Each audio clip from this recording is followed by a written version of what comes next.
Shri Venkateswara gold తాకట్టులో ఉన్న మీ బంగారాన్ని విడిపించి కొనబడును.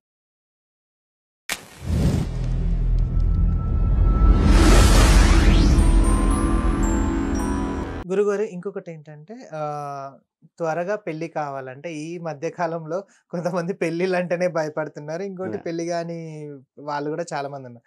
త్వరగా పెళ్లి కావాలంటే ఎలాంటి నియమాలు పాటించాలి? ఏ దేవునికి మొక్కితే త్వరగా పెళ్లి అవుతది? ఇది ప్రధానంగా వస్తున్నటువంటి కారణం ఏమిటంటే, మనకి యాక్చువల్‌గా జాతక ప్రకారం అయితే సప్తమ స్థానంలో ఎవరున్నారు?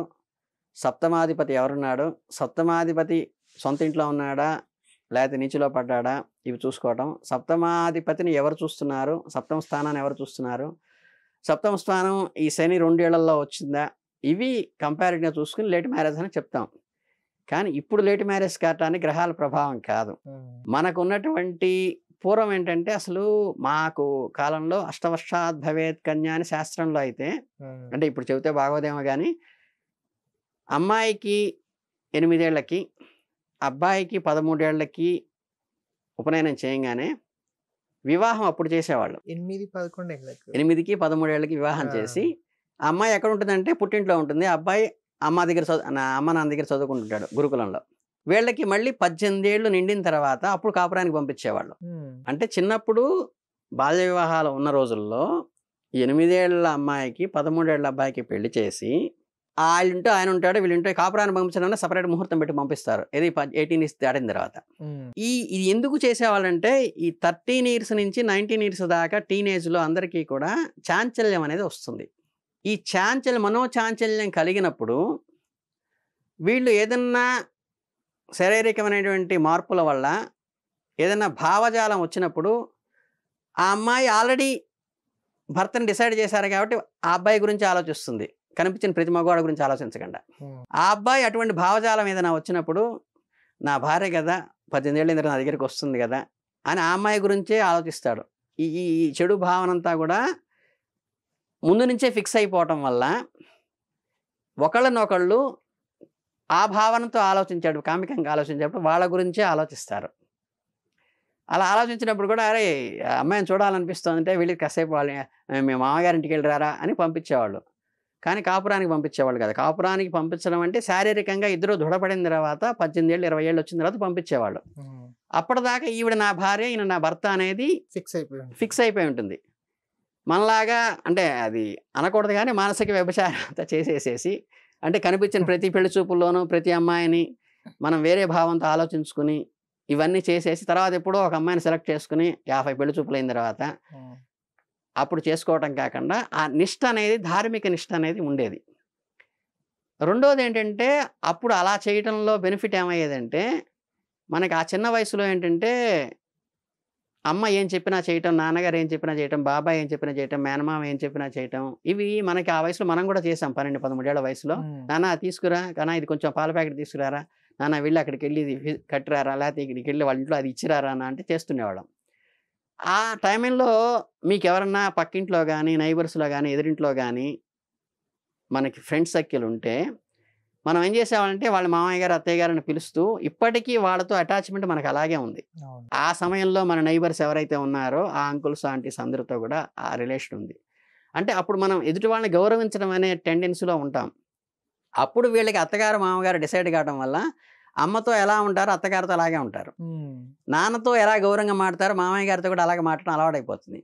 ఈ ఫ్యామిలీ 2 కుటుంబాలు కలవటం, 2 వ్యక్తులు కలవటం, 2 కుటుంబాలు కలవటం అనేది అందులో ఫిక్స్ అయిపోతుంది. ఈ బాండింగ్ అనేది 6 ఏళ్ళు 8 ఏళ్ల పాటు నడుస్తుంది. నడిచిన తర్వాత అప్పుడు వీళ్ళని కాపురాన్ని పంపిస్తారు. 20 ఏళ్ళు 18 ఏళ్ళు వచ్చిన తర్వాత. అప్పుడు వీళ్ళకి ఏంటంటే, ఈ ఫ్యామిలీతో కానీ ఆ ఫ్యామిలీ, వీళ్ళు ఈ అమ్మాయి తల్లిదండ్రులు, ఆయన తల్లిదండ్రులు, వీళ్ళు నా వాళ్ళు, వీళ్ళు పరాయి వాళ్ళు అని అమ్మాయి అనుకోవడం కానీ అబ్బాయి అనుకోవడం కానీ జరగదు. మేనమామలతో బాబాయిలతో ఎలా ఉంటారో వాళ్ళ అత్తగారు మామగారితో కూడా వాళ్ళు అలాగే ఉంటారు, ఉమ్మడి కుటుంబంలో. అందుకని ఆ రోజుల్లో అలా జరిగేది. బాల్య వివాహాల వ్యవస్థలో మనకి చెప్పింది. ఇప్పుడు ఆ వ్యవస్థ లేదు కాబట్టి వీళ్ళకి ఆల్రెడీ 18, 21 వచ్చిన తర్వాతే, అప్పటిదాకా వీళ్ళు ఏం ఆలోచించుకున్నా అప్పుడు ఒక పెళ్లి చూపులు అనేవి పెట్టి అప్పటి నుంచి పెళ్లి చేస్తున్నారు. అది ఏంటి, ఇప్పుడు కరెక్ట్ వివాహ వ్యవస్థ అంటే 18 ఏళ్ళు 21 ఏళ్ళు అని వీళ్ళ ఉద్దేశం. అంటే అక్కడ స్టార్ట్ చేస్తున్నారు. వివాహాన్ని ప్రారంభించడం అక్కడ స్టార్ట్ చేస్తున్నారు. లోపు చేస్తే అరెస్ట్ చేస్తారు కాబట్టి. సో అక్కడి నుంచి స్టార్ట్ చేసినప్పుడు వీళ్ళకి ఇండివిజువాలిటీ వచ్చేస్తుంది. 20 ఏళ్ళు వచ్చిన ఆడపిల్లలు కానీ మగపిల్లలు కానీ ఎలా తయారంటే, ఈవెన్ దో తన సెల్ తల్లికి తండ్రికి చెల్లెలికి అక్కకి కూడా షేర్ చేసుకోవాలనే ఏకాంతంలోకి వెళ్ళిపోయారు. అంటే ఒక అన్నయ్య ఒక చెల్లి ఒక తమ్ముడు వెళితే హోటల్కి, నాకు ఇడ్లీ ఇష్టమైతే నేను ఇస్తాను, నీకు పూరి ఇష్టమైతే నువ్వు పెట్టుకో, నువ్వు లేకపోతే ఇంకెవరికి ఇష్టమైతే అట్లాగే, నాకు బలానా సినిమా యాక్టర్ ఇష్టం, నీకు బలానా అంటే నీకు ఇష్టమైన సినిమా నువ్వు చూడు నీ సెల్లో, నాకు ఇష్టమైన సినిమా నేను చూస్తాను. ఒకే ఇంట్లో నలుగురు ఉండి ఎవరి సెల్లో వాళ్ళ సినిమాలు చూసుకుంటున్నారు, కలిసి కూర్చొని చూసే పరిస్థితి లేదు. అలా ఒక ఇండివిజువాలిటీ ఏర్పడిపోయిన తర్వాత ఎదుటివాడిని ఫ్లెక్సిబుల్గా ఉండే వయసు నుంచి 21 ఏళ్ళు వచ్చిన తర్వాత ఇండివిజువల్ అయిపోయిన తర్వాత వీళ్ళిద్దరిని కలిపి పెళ్లి చూపులు చూడరా అంటే, అప్పుడు పెద్దవాళ్ళ కనీసం చూసి నాన్న కొంచెం ఏ అలవాట్లు లేవు, బుద్ధిమంతుడిగా ఉన్నాడు, కాస్త ఆర్థికంగా ఉన్నాడు, ఆయన చేసుకోరా అంటే చేసుకునే పరిస్థితి ఉన్న రోజుల్లో కూడా ఎర్లీ వివాహాలు అయినాయి. తర్వాత ఏమైందంటే వీళ్ళిద్దరూ మాట్లాడుకోవడం మొదలెట్టారు. ఈ అబ్బాయి అమ్మాయి మాట్లాడుకున్నప్పుడు ఈయన భావజాలం వేరు, పెరిగిన వాతావరణం వేరు, ఈయన ఐడియాలజీ మొత్తం వేరు, ఆ అమ్మాయిది కంప్లీట్ వేరు. వీళ్ళు పక్కగా వీళ్ళందరూ వీళ్ళిద్దరు లోపలికి వెళ్ళి మాట్లాడుకుంటున్నారు, మన ఇద్దరం పెళ్లి చేద్దాము, ఏం పెడదాము, ఏం చేసుకుందాము, మీకు ఎక్కడ ఆస్తులు ఉన్నాయి, మాకు ఎక్కడ ఆస్తులు ఉన్నాయి, మీకు వాళ్ళెవరు మా వాళ్ళెవరు, మీ ఊళ్ళో మా వాళ్ళు కూడా ఉన్నారు, వీళ్ళందరూ పాపం అయిపోయింది, అమ్మాయి మ్యాచ్ సెటిల్ అయింది అనుకున్న టైప్లో వాళ్ళిద్దరు వచ్చి, అమ్మాయి నాకు నచ్చలేదు నా అబ్బాయి అంటాడు, అబ్బాయి నాకు నచ్చలేదు నీ అమ్మాయి అంటుంది. ఇవి ప్రధానంగా గ్రహాలు కాదు, లేట్ మ్యారేజ్కి ప్రధాన కారణం. ఇవి ముందుగా మాట్లాడుకోవడం లేట్ మ్యారేజెస్ కి కారణం. ఇండివిజువాలిటీ పెరిగిన తర్వాత వాళ్ళకి ఇండివిజువాలిటీ ఇచ్చేస్తున్నాం. ఇంక్లూడింగ్ మా తరంలో కూడా 20 ఏళ్ళకి కూడా నాన్నగారు ఏం చెబితే అది చేసుకుంటాను అనే అబ్బాయిలు అమ్మాయిలు ఉన్నారు. వాళ్ళు మేమందరం కలిసి తినేవాళ్ళం, గదిలోకి తీసుకెళ్ళి సపరేట్గా తినేవాళ్ళం కాదు. అమ్మ నాన్న తమ్ముడు అక్క చెల్లి అందరూ మాట్లాడుకుంటూ కబుర్లు చెప్పుకుంటూ తింటాం, కబుర్లు చెప్పుకుంటూ టీవీ చూడటం, కబుర్లు చెప్పుకుంటూ సినిమా తింటాం, కలిసి హోటల్కి వెళ్ళినా సరే అందరికీ ఇడ్లీ, అందరికీ పూరి, అందరికీ దోశ, నాన్నగారు ఏం చెబితే అది.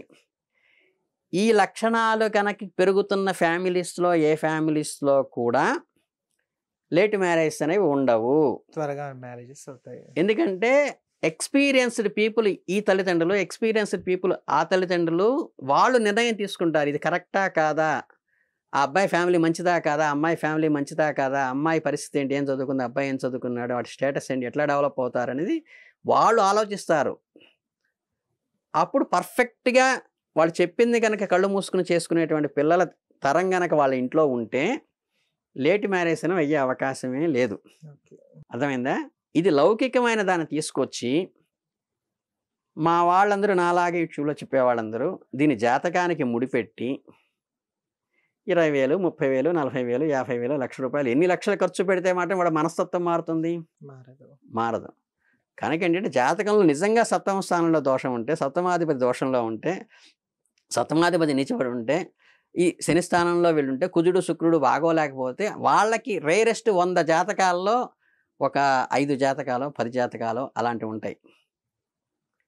వాళ్ళకి జనైనగా నాయన ఈ జపం చేసుకో, ఈ పూజ చేసుకో, అది కూడా నువ్వు చక్కగా స్వయంగా చేసుకో అని చెప్పటం వేరు. మా భుక్తి నడిపించుకోవటం కోసం మీలాంటి వాళ్ళందరినీ ఈ లేట్ మ్యారేజ్కి గ్రహాలకి ఏ సంబంధము లేదు. ఫండమెంటల్గా మీకు అర్థమైంది కదా. ఈ మనస్తత్వాల కారణం ఇండివిజువాలిటీ పెరగడం కారణాలే అవుతున్నాయి. ఇంకా కొంతమంది ఏంటి సెటిల్మెంట్, మీకేదో మరి గరికపాడేవారు చెప్పినట్టు 5 ఉంటాయి కదా, 5 అంకెల శాలరీ ఉండాలి, 4 చక్రాల కారు ఉండాలి, 3 రూముల బెడ్రూమ్, 3 బెడ్రూమ్ ఉండాలి.